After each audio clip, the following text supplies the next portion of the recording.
I'll whoop any man in the world, and I want everybody out there on TV to know it. I am the greatest. Muhammad Ali simply voiced his own punchlines. He could tell you he'd float like a butterfly and sting like a bee, and then he'd do it. He's got him, fourth time. Born Cassius Clay in Louisville, Kentucky in 1942, he first achieved fame when he won gold at the Rome Olympics in 1960. 3 years later, he was famously floored by a left hook from Sir Henry Cooper. Cooper stole the moment, lost the fight. And Clay was left with a shot at the world title held by Sonny Liston, a fearsome fighter, considered unbeatable. Ali called him the Bear, mocked him before, during and after their fight. The bear couldn't even get a good lick. I'm so pretty. Put him in the hospital. He's never been stopped. He's never been won. Oh, I'm so great.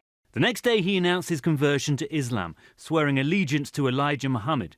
Why do you insist on being called Muhammad Ali now? Now, that's the name given to me by my leading teacher, the Honorable Elijah Muhammad. That's my original name. That's a black man name. Cassius Clay was my slave name. I'm no longer a slave. On religious grounds, Ali refused to obey his call-up to the war in Vietnam. The territory he now occupied was way beyond boxing.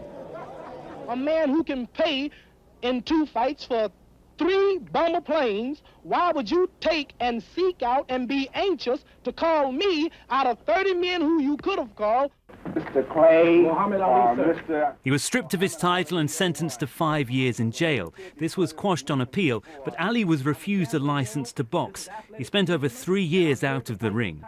But his career had one remarkable twist of bravery and achievement to come. In Zaire, in 1974, against the mountainous George Foreman, the rumble in the jungle.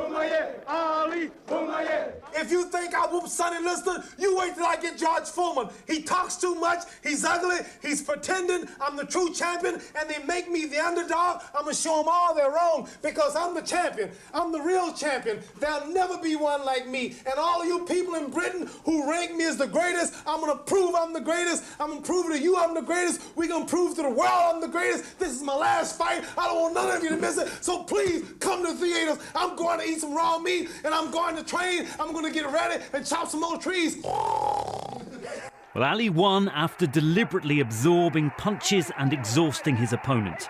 They called it rope-a-dope.